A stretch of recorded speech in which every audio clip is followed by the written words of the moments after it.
హైదరాబాద్ లో ఉచిత కన్సల్టేషన్ మరియు స్క్రీనింగ్ కొరకు ఎవిస్ హాస్పిటల్స్ ని సంప్రదించండి. Welcome to Suman TV. నేను మీ సుమన్ టీవీ నాగ్.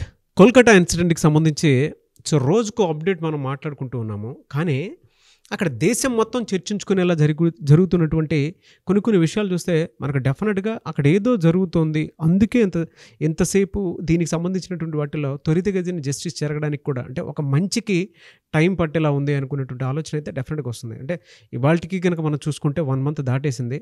దీనికి సంబంధించింది అయితే ఆల్మోస్ట్ ఒక 34 days అవుతుంది. అయితే ఇప్పటికీ నిరసనకారులు బయటికి వచ్చి మమతా బెనర్జీని ఎదిరించడం జరుగుతోంది. First thing. 2, ED rights already second time కూడా అక్కడ జరుగుతున్నట్లు అంటే సందీప్ ఘోష్ ఇంట్లో జరుగుతున్నట్లయితే తెలుస్తోంది. కొన్ని కీలక పత్రాలు కీలక అంశాలు బయటపడ్డాయని చెప్పేసి అంటూ ఉన్నారు. అది దేనికి సంబంధించింది అంటే సందీప్ ఘోష్కి మమతా బెనర్జీకి ఉన్నటువంటి అంటే కొన్ని ఫోన్లో వచ్చినటువంటి డేటా ప్రకారం చూసుకున్నా, ఈడీ రైట్ చేసిన దాని ప్రకారం కనుక చూసుకున్నా, ఇంట్లో ఏం దొరికాయి, ఏ విధంగా ఉంది అనేది ఈరోజు మనతో పాటు హైకోర్టు అడ్వకేట్ రవీంద్రనాథ్ గారు ఉన్నారు. వారి మాటలో తెలుసుకుందాం. Hello sir. హాయ్ అండి Nagaraj garu. So firstly I would like to say special thanks to you అండి. ఎందుకు అనంటే ఇవాళ జస్టిస్ కోసం అని చెప్పేసి నేను చేస్తున్నటువంటి వీడియో చూసి బయట నుంచి చాలామంది కూడా కాల్ చేసి మరీ అడుగుతున్నారు, సార్ మాకు ఇట్లా మా ఆడపిల్లకి ఇలా అన్యాయం జరిగింది, మీరు మా కేసుని తీసుకోండి అని చెప్పేసి కూడా మీకు పర్సనల్గా కూడా కాల్స్ వస్తున్నాయి.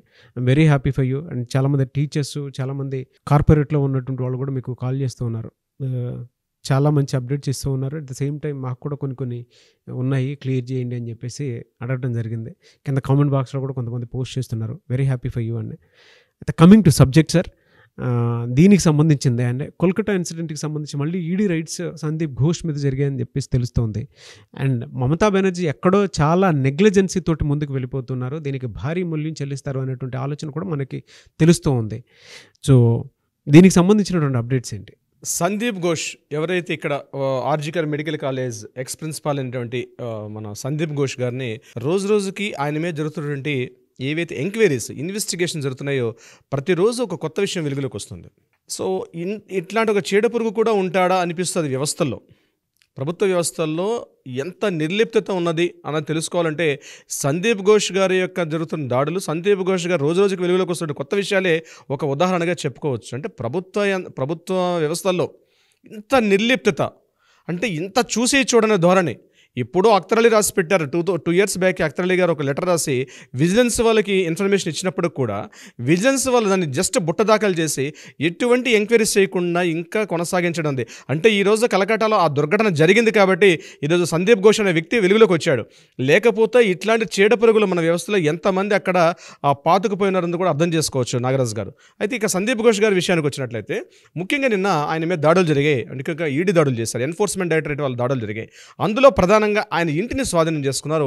ఆయన ఇంటిలో ఉన్నటువంటి కొన్ని కీలక పత్రాలు స్వాధీనం చేసుకున్నారు. అయితే ఆ కీలక పత్రాలు స్వాధీనం చేసుకున్నప్పుడు అంటే యాక్చువల్గా వాళ్ళు ఏ డాక్యుమెంట్స్ సీజ్ చేసుకున్నారు అనే విషయం వెలుగులోకి రాలేదు. కానీ కొంతమంది ఆఫీసర్స్ బయటకు వచ్చి మీడియాల ముందు చెప్పిన విషయం ఏంటంటే కాలేజీలో కొంతమంది స్టూడెంట్స్కి అంటే ఇంటర్మ్ ఎవరైతే కంప్లీట్ చేసుకొని డాక్టర్గా బయటకు వెళ్ళాల్సిన వాళ్ళ సర్టిఫికేట్స్ వాళ్ళకి ఇవ్వకుండా ఆ సర్టిఫికేట్ డాక్యుమెంట్స్ కూడా తన యొక్క ప్లెడ్జ్లో పెట్టుకున్నట్టుగా తెలుస్తుంది. చాలా డాక్యుమెంట్స్ సుమారుగా 2-3 yearsలో ఇక్కడ కానీ అలాగే ముర్షిదాబాద్ మెడికల్ కాలేజీలో ఉన్నటువంటి స్టూడెంట్స్కి కూడా అంటే ఈయన అడిగినంత అమౌంట్ ఇవ్వకపోతే ఈయన డాక్యుమెంట్స్ని తన కస్టడీలో పెట్టుకొని స్టూడెంట్స్ తోటి ఎంత వెట్టి చాకరీ చేస్తున్నాడు, ఆ డాక్యుమెంట్స్ కీలక పత్రాలు కూడా స్వాధీనం చేసుకున్నారనే విషయం కూడా మనకు తెలుస్తుంది. అంటే విద్యార్థుల యొక్క జీవితాలతో ఒక ప్రిన్సిపాల్ స్థాయిలో ఉన్నటువంటి ఒక వ్యక్తి విద్యార్థుల జీవితాలతో ఎట్లా ఆడుకుంటాడు అన్నది విషయాలు అర్థమవుతున్నాయి. ఇక్కడ చాలా డాక్యుమెంట్స్, కీలకమైన పత్రాల డాక్యుమెంట్స్ లభించే అంటే విద్యార్థులకు ఇవ్వాల్సినటువంటి MBBS సర్టిఫికేట్స్ వాళ్ళ పట్టాలు వాళ్ళకి ఇవ్వకుండా తన కస్టడీలో పెట్టుకోవడం వెలుగులోకి వచ్చింది. నెంబర్ 2, కీలకమైనటువంటి అక్రమార్జన కేసులకు సంబంధించి కొన్ని డాక్యుమెంట్స్ కలెక్ట్ చేసుకున్నారు. ఇది కాకుండా టెండర్స్ పిలిచే విషయంలో తన అనుయాయులకి అంటే తనకు సంబంధించిన వ్యక్తులతోటి ఈయన ఏ రకంగా ఎటువంటి లావాదేవీలు ఒప్పంద పత్రాలు పొందాడన్నది అదొకటి జరుగుతుంది. ఎట్ ద సేమ్ టైం ఈ 3 కాకుండా మరొక కొన్ని కీలకమైన డాక్యుమెంట్స్ అంటే గవర్నమెంట్ నుంచి రిలీజ్ అవుతున్న ఫండ్స్ని వేరే అకౌంట్స్లోకి ఎట్లా మళ్లించాడు, అసలు వర్క్సే జరగకుండా అంటే ఎటువంటి యాక్టివిటీస్ జరగకుండా టోటల్ ఫండ్స్ని ఏ రకంగా డైవర్ట్ చేసిన కీలక పత్రాలు కూడా లభించాయి నిన్న జరిగినటువంటి సందీప్ ఘోష్ మీద దాడుల మీద. అయితే మనకి కేవలం ఇప్పుడు కనిపిస్తుంది ఏంటంటే కొన్ని ప్రైమరీ ఇన్వెస్టిగేషన్ తాలూకు డాక్యుమెంట్స్ మనకు కనిపించాయి. ఏంటి, ఈయనకి ఆల్రెడీ వీళ్ళ భార్య పేరు మీదుగా ఒక 2 ఫ్లాట్స్ ఉన్నాయి, ఈయనకి బల్గేరియా ప్రాంతంలో ఒక 2 డాక్యుమెంట్స్ ఉన్నాయి, అలాగే న్యూ టౌన్ దగ్గర ఒక 2 డాక్యుమెంట్స్ ఉన్నాయి అంటే సంబంధించిన పత్రాలు. అయితే ఇక్కడ విశేషం ఏమిటంటే ఆ డాక్యుమెంట్స్ పొందేసరికల్లా రిజిస్ట్రేషన్ కూడా అయిపోయింది, కానీ ఆ హౌసెస్ సంబంధించి సంబంధించిన అంటే ఆ హౌసెస్కి అప్రూవల్స్ మాత్రం లేవు. అంటే గవర్నమెంట్ పర్మిషన్స్ లేకుండా రిజిస్ట్రేషన్స్ అయిపోయినాయి. రిజిస్ట్రేషన్ అంటే పోస్ట్ అప్రూవల్స్ అంటారు వాటికి. అంటే డాక్యుమెంట్ రిజిస్ట్రేషన్ అయిపోయిన తర్వాత అప్రూవల్స్ ఇచ్చారు. ఇది ఒక పెద్ద విడ్డూరం. ఒక కన్స్ట్రక్షన్ చేయాలంటే ముందుగా అప్రూవల్స్ వెళ్తారు, టౌన్ ప్లానింగ్ ఆఫీసర్స్ అప్రూవల్ తీసుకున్నాక అప్పుడు కన్స్ట్రక్షన్ స్టార్ట్ చేస్తారు. కానీ ఈయన జరిగినటువంటి విషయం ఏంటంటే ఈయన ప్రాపర్టీస్ రిజిస్ట్రేషన్స్ అయిపోయినాయి, బిల్డింగ్లు కట్టేశారు, కట్టేసిన తర్వాత అప్రూవల్ తీసుకొచ్చేటువంటి విషయాలు డాక్యుమెంట్స్ అది విస్తుపోయే నిజాలు అన్నమాట. అసలు వాళ్ళే షాక్ తింటున్నారు ఇలాంటి వ్యక్తులు ఎలా ఉన్నారని చెప్పేసి. సో ఇది జరిగింది. ఈయన కాకుండా వీళ్ళ ఫాదర్ ఉన్నటువంటి ఇంటి మీద కూడా దాడి చేశారు. సత్యప్రకాష్ ఘోష్ గారని వీళ్ళ ఫాదరు, ఆయన ఇంటి మీద కూడా దాడి చేశారు. అక్కడ కూడా కొన్ని కీలకమైనటువంటి పత్రాలు లభించాయి ఈయనకి సంబంధించిన విషయాలు. అంటే వైఫ్ మీద చేశారు, బంధువుల మీద చేశారు.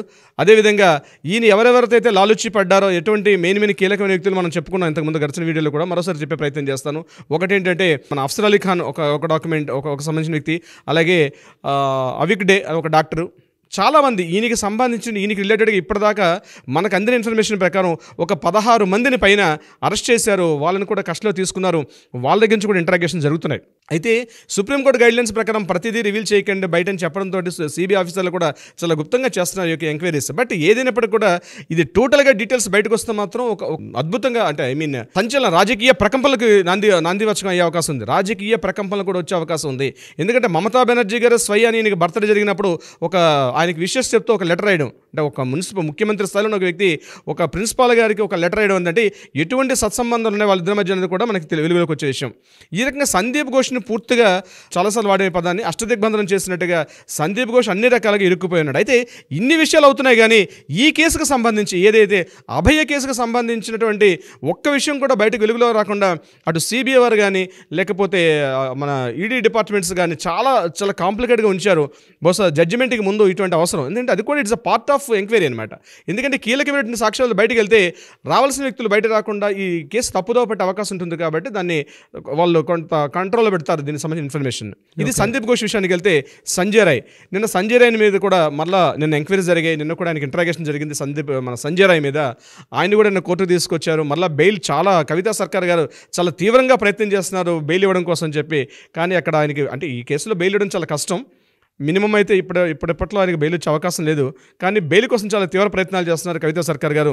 ఏ చిన్న లూప్ హోల్ అయినా సిబిఐ వాళ్ళకి కాస్త స్టెప్ తీసుకుంటే దాన్ని అడ్వాంటేజ్ తీసుకొని బెయిల్ కోసం ప్రయత్నం చేసే పనిలో ఇది యాక్చువల్గా చిన్నప్పుడు మనం దొంగ పోలీస్ ఆట అనుకునేవాళ్ళం. ఇది దొంగ పోలీస్ ఆట కాదు, పోలీసులకి డాక్టర్స్కి మధ్య ఒక దీనిగా నడుస్తున్నటువంటి సిచ్యువేషన్గా మనం చెప్పుకోవచ్చు. టామ్ అండ్ జెర్రీ ఆట నడుస్తుంది క్లియర్గా చెప్పాలంటే. కవితా సర్కార్ అయినా బెయిల్ ఎట్లా అడుగుతుంది సార్ అసలు? ఒక విమెన్ బీయింగ్ అ విమెన్ అంటే నేను మామూలుగా చెప్తున్నాను సార్, మీరు అడ్వకేట్ దాంట్లో ఉన్నారు కాబట్టి మామూలుగా చెప్తున్నాను. కానీ కేసు పూర్వాపరాలు కూడా తెలిసి ఉంటాయి కదా. దేశం మొత్తం దీని గురించి చర్చించుకుంటున్నారు అని అంటే అదేం చిన్న విషయం కాదు కదా. ఒక్కొక్క దాంట్లో ఎక్కడికి వెళ్ళినా కూడా ప్రతి దాంట్లో ఒక మిస్లీడ్ కనిపిస్తుంది, ఒక లూప్ హోల్ కనిపిస్తుంది. ఈవెన్ అక్కడ ఉండేటువంటి గవర్నమెంట్ కూడా మిస్లీడ్ చేస్తున్నట్లు తప్పుదో పట్టిస్తున్నట్లయితే మనకు చాలా క్లియర్గా కనిపిస్తుంది. అంటే బయట నుంచి మనం చూసేటువంటి వాళ్ళకే ఇన్ని అంశాలు డీటెయిల్గా మనం స్టడీ చేసేటప్పుడే కనిపిస్తూ ఉంది. దీని వెనుక ఉండేటువంటి అజెండా ఏమని అనుకోవచ్చు మనం? మామూలుగా అడుగుతున్నాను. అంటే బీయింగ్ ఎన్ అడ్వకేట్గా న్యాయపరంగా కొన్నటువంటి కొన్ని అవకాశాలు ఉంటాయండి. దానికి సంబంధించి రివీల్ చేయడం అంత కరెక్ట్ కాదు. తను ఎందుకు తీసుకున్నారంటే తన వ్యక్తిగత అభిప్రాయం అది. ఎందుకంటే ఆవిడ కూడా ఒక అడ్వకేట్ కాబట్టి.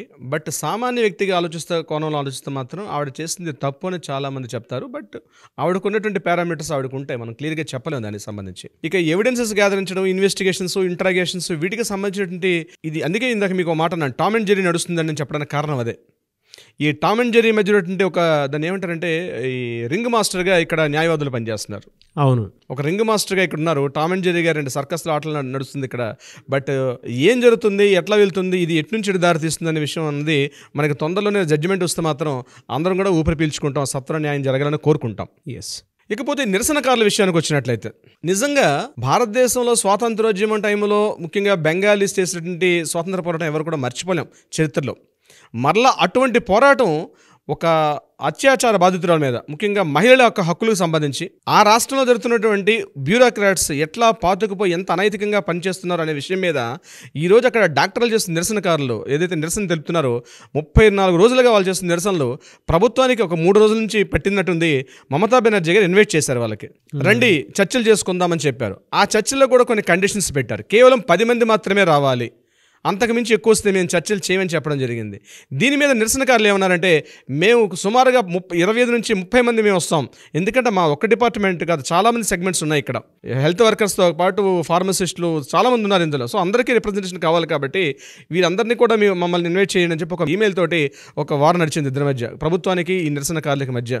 కానీ చిట్ట చివరిగా మమతా బెనర్జీ 10 మందికి మించి ఎక్కువ తీసుకుని రావడానికి తను ముందుకు రాలేదు. అదేవిధంగా హెల్త్ మినిస్టర్ అయినటువంటి చంద్రికా బందోపాధ్యాయ ఆవిడ కూడా క్లియర్గా చెప్తున్నారు 10 మందికి మించి ఎక్కువ మంది రాకూడదు, కేవలం 10 మంది అని. వీళ్ళు మాత్రం 30 మెంబర్స్ ఉన్నారు.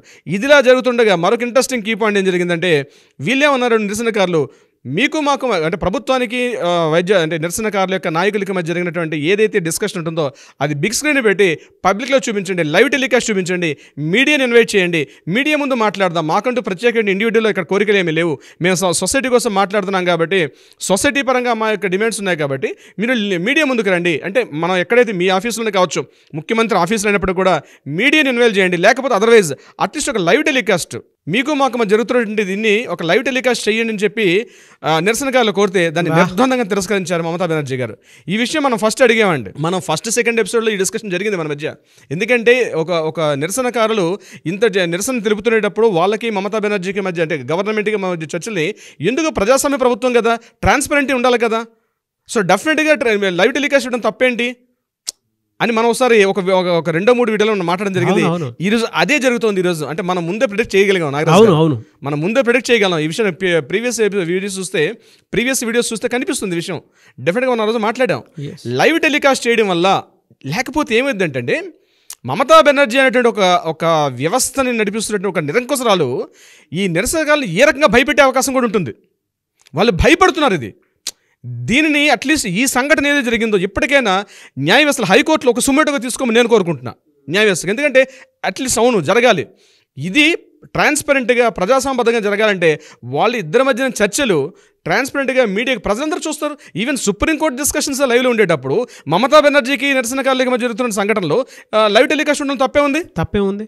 అంటే ఇక్కడ మమతా బెనర్జీ దాన్ని తోసిపుచ్చింది. తను ఏమంటున్నారు, లేదు మేము లైవ్ టెలికాస్ట్ ఇవ్వాలి, మీరు రండి మేము మాట్లాడదాం, మాట్లాడాక బయట మనం ఏం మాట్లాడుకున్నా ఏజెంట్ మన డీటెయిల్స్ అనేవి బయటకు వచ్చి నిమ్మకాయ ఇది చూసారా నిరసన తెలిపాక నిమ్మరసం తాగేసి చేతులు షేక్ హ్యాండ్ కలుపుకుని వచ్చి ఆ ఫోటోలు ఇద్దాం అన్నట్టుగా మాట్లాడుతుంది. కానీ దీని వీళ్ళు తిరస్కరించారు. మేము ఒప్పుకోం, మేము వీలైతే ఇక్కడ సుప్రీంకోర్టు ధిక్కరించిన వాళ్ళం, మమతా బెనర్జీ గవర్నమెంట్ అంత ఆఫ్టర్ ఆల్ మాకు, మేము వీలైతే ఇక్కడే మేము ప్రొడక్ట్ చేస్తాం, ఇక్కడ ధర్నాలు చేస్తాం రాత్రి పగలు. నాగరాజు గారు గడచిన 34 రోజులుగా మనం చూసినట్లయితే ఈ రోజు వరకు సుమారుగా 300 ర్యాలీలు తీశారండి. మనం లిస్ట్ అవుట్ చేస్తారు టోటల్గా 300 ర్యాలీలు, అది కూడా మిడ్ నైట్ తీశారు. ఇంకో విశేషం అందులో మహిళలు పాల్గొన్నారు.